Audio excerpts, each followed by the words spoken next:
बेचिए पुराना लोहा टीना प्लास्टिक के जूता चप्पल सीसी बोतल टूटल फुटल थ्रेसर ट्रैक्टर टाली मारुति जीप कार गहना गुड़िया घर दुआर मकान दुकान जिला जवार खेत खरिहान बकरा बकरी पाड़ा पाड़ी आ गईले बेचे के सारी।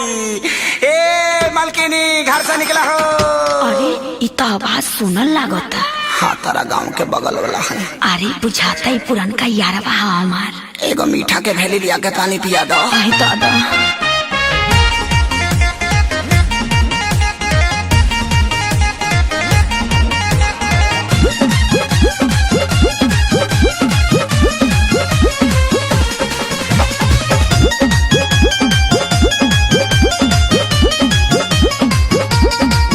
अरे प्यारी के तुहरा असर हमारा पपड़ल बा भारी, तुहरा चक्कर में करे जा हम बन गईनी कबड़ी।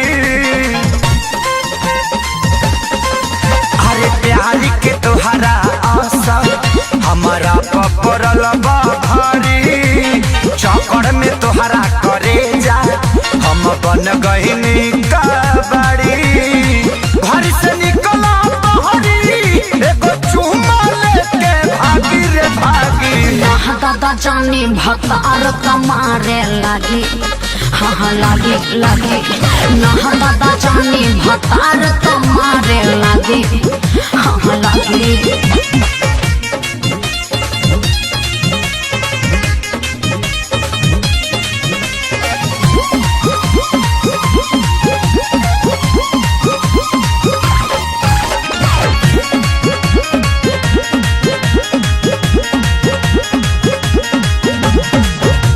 बाटे बियाहे से हमारा पटाओ तनिको जलागी भानो कदी घर से आओ।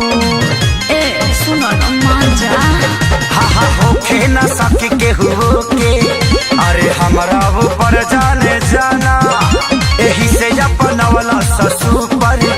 अरे इंडिया ही तो हरो दीवाना जब से भैलू मरद के हमर भी तो तरतिया जागी रे जागी। यहाँ दादा जानी भतार कमारे लागी। हाँ लागे लागे ना दादा जानी भतार कमारे लागे। हाँ लागे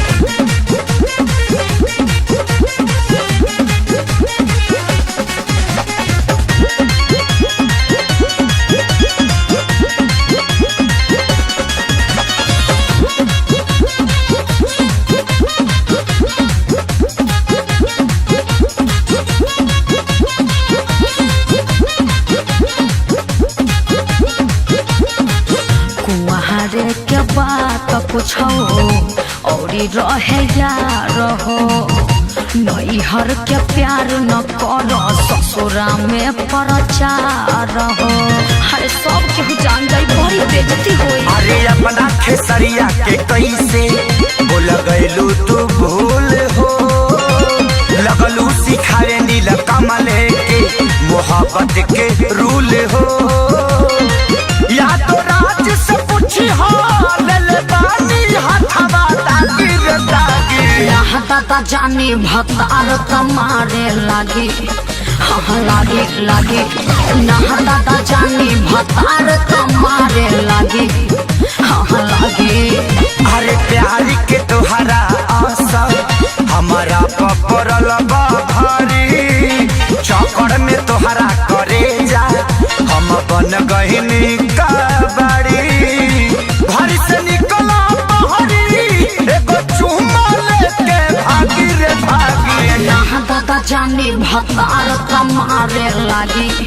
हाँ लागे लागे ना दादा जानी भतार कमारे लागे। हाँ लागे दादा जानी भतार कमारे लागी। हाँ लागे लागे ना दादा जानी भतार कमारे लागे। हाँ लागे।